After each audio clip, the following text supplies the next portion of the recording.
ভালোবাসার কথা শুনবো, এই দেশকে ভালোবাসার কথা, ভিন্ন রকম আবেগ আদরের কথা। আমরা শুরু করবো। আমি এখন তুমি আলমের কাছে শুনতে চাচ্ছি। আমার মনে হয় এখানে যারা আমরা 10 জন সাদা মনের মানুষ বসে আছেন তাদের মধ্যে জমির আলমেরই বয়স অপেক্ষাকৃত কম, 35 বছর বয়স, এবং এই বয়সে এরকম একটা সম্মাননা করেন। আমি আপনার কাজের কথাও আমরা জানি, ইতিমধ্যে আমাদের দর্শকরাও জানেন আপনি প্রতিবন্ধীদের নিয়ে কাজ করেন। আমার একটি মেয়ে টাইফয়েড জ্বর হয়, তার তখন তার বয়স 3.5 বছর। সিলেটে আমি চিকিৎসার জন্য বড় বড় ডাক্তার স্বাস্থ্যের কাছে গিয়েছিলাম। ওনাকে পরামর্শ আমি দেখা নিয়ে আসে তাকে তাদের কাছে দেখলাম যে সে আর কোনোদিন কথা বলতে পারবে না। মনটা খুবই খারাপ হয়ে গেল যে আমার মেয়ে আমাকে কোনোদিন আর বাবাও বলতে পারবে না। আমি বলতে নিলাম যে আমি আত্মহত্যা করবো। আমি একটা বাসা ছিলাম, বাসার পিছনে গান রাখছিল এবং ফজরের নামাজ আজানের পর এই নিয়োগ করাতে আমার এই জীবনের শেষ আজান, আমি আর থাকবো না, মানে পুরো প্রস্তুত আমার কাছে আমি আত্মহত্যা করব। তারপর আমার কাছ থেকে বড় আগ্রহ হবে ধরে দেখলাম যে এটা আমরা কাছে শালিক পাখি বসা, কিন্তু শালিক পাখিটা প্রতিবন্ধী। একটা পায়ের উপরে ছাড়া করে চালিয়েছে, আরেকটা পাওয়া ঝুলানো অবস্থা। কিন্তু আমি বুঝতেই পারি নাই যে পাখিটার দিকে যে আমার মনটা চলে যাবে। তখন এই যে আত্মহত্যার কথা তখন বললাম যে আল্লাহ আমি এটি কি করতেছি, পাখি সে তো সবুজ আছে। তারপর বুঝলাম যে এদের জন্য একটা কিছু করি, এদের জন্য করতে হলে এদের বাসা কাছাগুলি শিখতে হবে, স্কুল করতে হবে, গুণীজনের কাছে পরামর্শ নেই। তারপরে আসলে আপনি ট্রেনিং নিলেন ঢাকায়, আমি ট্রেনিং নিলাম। তারপর মানুষকে ট্রেনিং দেওয়ালেন। হ্যাঁ, অনেকে বেশি অংশ করি, দু একজন তারা মানে সবাই করি।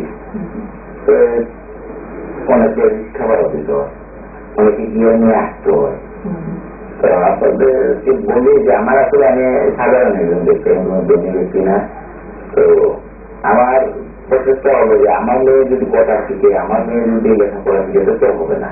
দেশের যারা আছে সবাই, আর যারা এরকম যারা প্রতিবন্ধী যারা আছে সবাই শিখতে হবে। আমি তাদের কাছে কোনো কথা নেই না, সম্পূর্ণ ঠিক। তাদের যদি কোনো অসুখ হয় এটা আবার আমরা আপনাদের আপনার এখন কয়টা স্কুল? আমার দুটো।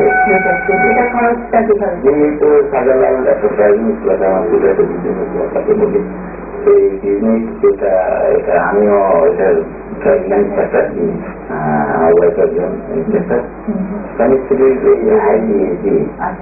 হয়তো চলে যেমন একটা জিনিস খাইতে চাইলে এটা খাইতেছি না।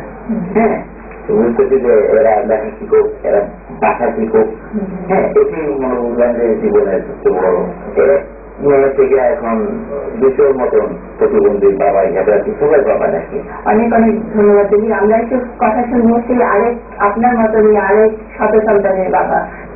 এই কাজের স্বীকৃতির জন্য খুব আনন্দ লাগতেছে আমাদের, কারণ আমি খুব কম বয়সে মনের মানুষ হয়েছি। আমি আশা করি যে আমাদের দেশে আমার মতো তরুণ আছেন, তারা যেন এজন্য কাজ করেন এবং প্রতিবন্ধী গার্জিয়ানও আছেন, তারা যদি আমরা সবাই কাজ করি তাহলে প্রতিবন্ধীরাও একদিন আমাদের সমাজে বেড়ে উঠবে, কোনো মানুষের হাতের দিকে এগিয়ে থাকবে না, কর্মমুখী হয়ে উঠবে। এটাই আমার খুব ভালো লাগছে। প্রিয় দর্শক, আমাদের সাদা মনের মানুষের সঙ্গে এই ভিন্ন রকম আড্ডার আসলে শেষ নেই, কিন্তু আমাদের সময়ের একটা বাধ্যবাধকতার মধ্যে আমরা সবসময় থাকি। সেই জন্য এখানে আপনাদের কাছ থেকে আমরা বিদায় নিচ্ছি। আমাদের এই সাদা মনের মানুষ যারা নির্বাচিত হয়েছেন এই বছরে, এটিএম বাংলার পক্ষ থেকে অনেক অনেক ধন্যবাদ আমাদের এখানে সময় দেওয়ার জন্য। আমাদের চেয়ারম্যান রয়েছেন আমাদের এই স্টুডিওতে, এবং আপনাদেরকে এটিএম বাংলার পক্ষ থেকে প্রেস উপহার দিচ্ছেন আমাদের চেয়ারম্যান মাসুদুর রহমান। Thank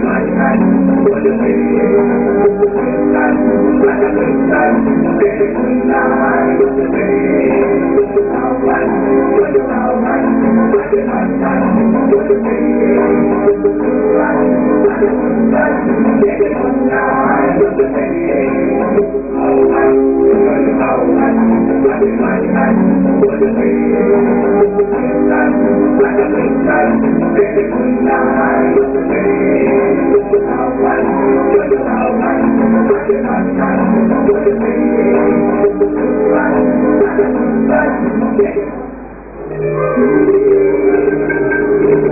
প্রিয় দর্শক, ঈদের এই আনন্দ ঘন মুহূর্তে পরবর্তী বাংলাদেশের সকালবেলায় আজকের অতিথি ডাক্তার মানবেন্দ্রনাথ সরকার, যিনি দীর্ঘদিন যাবৎ দুস্থ মানুষের সেবায় কাজ করে যাচ্ছেন।